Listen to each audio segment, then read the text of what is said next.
Hello friends, welcome back to my YouTube channel. इस video में हम पढ़ने वाले क्लास 6 सिविक्स का chapter number 3 what is government. So without wasting time let's begin the video. So we will start with the basic question what is government. जैसे किसी family को run करने के लिए एक सिस्टम की ज़रूरत होती है, वैसे ही एक कंट्री को रन करने के लिए भी एक सिस्टम की ज़रूरत होती है और यही सिस्टम लोगों के लिए कानून बनाता है, डिसीजंस लेता है और उनके वेलफेयर के लिए काम करता है और इसी सिस्टम को हम कहते हैं गवर्नमेंट। गवर्नमेंट कई सारे डिसीजंस लेती हैं, जैसे कि कहाँ पर रोड बनाना है, कहाँ पर ब्रिज बनाना है, कब किन चीज़ों के प्राइजेस कम ज़्यादा करने हैं और पुअर पीपल के लिए भी गवर्नमेंट कई सारी स्कीम्स बनाती हैं। तो हम कह सकते हैं कि government is an institution that makes laws and decision and everyone in the who lives in the country has to follow this. जैसे कि अगर हम बात करें ट्रैफिक रूल्स की या ड्राइविंग लाइसेंस होने की, तो ये कुछ ऐसे रूल्स हैं जो लोगों को मानने ही होते हैं। अगर आप नहीं मानेंगे तो आपको पनिशमेंट या फाइन देना पड़ेगा।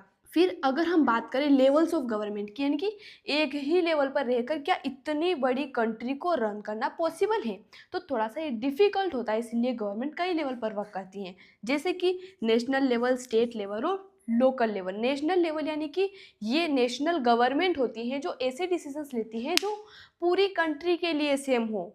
जैसे कि अगर हम बात करें करेंसी, तो इससे रिलेटेड कोई भी डिसीजन नेशनल गवर्नमेंट लेगी, क्योंकि पूरी कंट्री में करेंसी सेम होती है। अगर हम बात करें स्टेट गवर्नमेंट की, स्टेट लेवल पर जो गवर्नमेंट होती है वो स्टेट गवर्नमेंट होती है और ऐसे डिसीजन लेती है जो एक स्टेट की बाउंड्री के अंदर सब चीज़ें सेम होती हैं।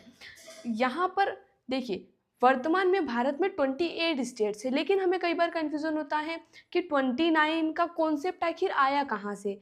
भारत में अगर 28 स्टेट्स हैं तो 29 का कॉन्सेप्ट आया कैसे?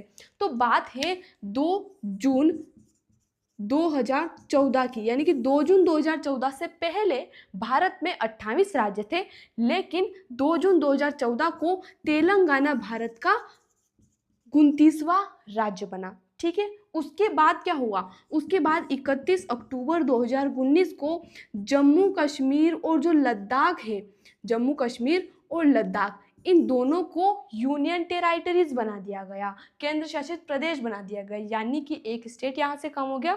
तो फिर आज वर्तमान में, यानी कि हम कह सकते हैं 31 अक्टूबर 2019 के बाद से भारत में 28 स्टेट्स है। तो आई होप ये डाउट आपको क्लियर हो चुका होगा।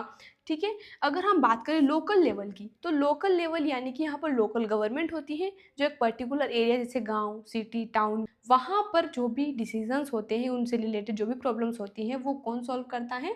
लोकल गवर्नमेंट, जो कि लोकल लेवल पर होती है। ठीक है, अगर हम बात करें टाइप्स ऑफ गवर्नमेंट की, तो गवर्नमेंट कई टाइप की होती है। फिलहाल हमें 2 टाइप की गवर्नमेंट के बारे में पढ़ना है, डेमोक्रेसी एंड मोनार्की। डेमोक्रेसी यानी कि लोकतंत्र। India is a democracy, Bharat में लोकतंत्र है। लोकतंत्र यानी कि डेमोक्रेसी का मतलब होता है, democracy is a form of government in which rulers are elected by the people, यानी कि लोगों के पास पावर होती है कि वो वोट करेंगे और उनके चुने हुए जो रिप्रेजेंटेटिव होंगे वही सरकार बनाएंगे, वही डिसीजंस लेंगे। लेकिन शुरू से ही बिफोर इंडिपेंडेंस अगर हम बात करें तो महिलाओं को वोट देने का अधिकार नहीं था। इवन कई अदर कंट्रीज में भी, जैसे कि यूके, अमेरिका, वहाँ पर भी महिलाओं ने प्रोटेस्ट किया राइट टू वोट के लिए। वर्ल्ड वॉर फर्स्ट के टाइम पे उनके इस मूवमेंट को स्ट्रेंथ मिल गई, क्योंकि पुरुष जो थे वो वॉर्स में बिजी थे और जो काम थे जो पुरुष करते थे वो महिलाओं ने किया। तो फिर लोगों को लगा कि महिलाएं तो इसे अच्छे से कर सकती हैं। फिर उन्होंने सोचा कि हमने पहले से ही इतने स्टेरियोटाइप बना रखे थे कि महिलाएं ये काम नहीं कर सकती, लेकिन ये तो बहुत बेहतर तरीके से इस काम को कर रही हैं। तो फिर उन्हें इक्वली ट्रीट किया जाने लगा और फाइनली अमेरिका में 1920 में महिलाओं को वोट देने का अधिकार मिला और यूके में 1928 में। ठीक है, और इंडिया में भी जब महिलाओं को वोट देने का अधिकार नहीं था, केवल जो पुरुष थे जिनके पास प्रॉपर्टी थी वही वोट दे सकते थे, तो गांधी जी ने 1931 में यंग इंडिया जर्नल में लिखा है कि I can't possibly bear the idea that the man who has got wealth should have the vote. ठीक है, तो यहाँ तक बात क्लियर है। फिर अगर हम बात करें मोनार्की की, तो मोनार्की का मतलब होता है राजतंत्र, यानी कि यहाँ पर मोनार्क का शासन होता है। मोनार्क यानी कि राजा या रानी। तो डिसीजन डिस्कस करने के लिए ग्रुप हो सकता है, लेकिन फाइनल डिसीजन जो मोनार्क है उसी के हाथ में होता है, उसको कोई चेंज भी नहीं कर सकता है।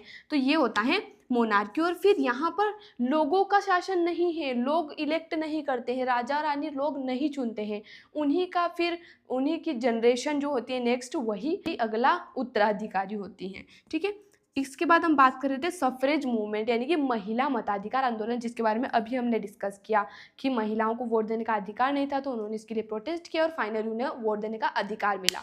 तो इस तरीके से हमारा ये छोटा सा चैप्टर खत्म होता है। मिलते हैं अगले वीडियो में नए चैप्टर के साथ। धन्यवाद।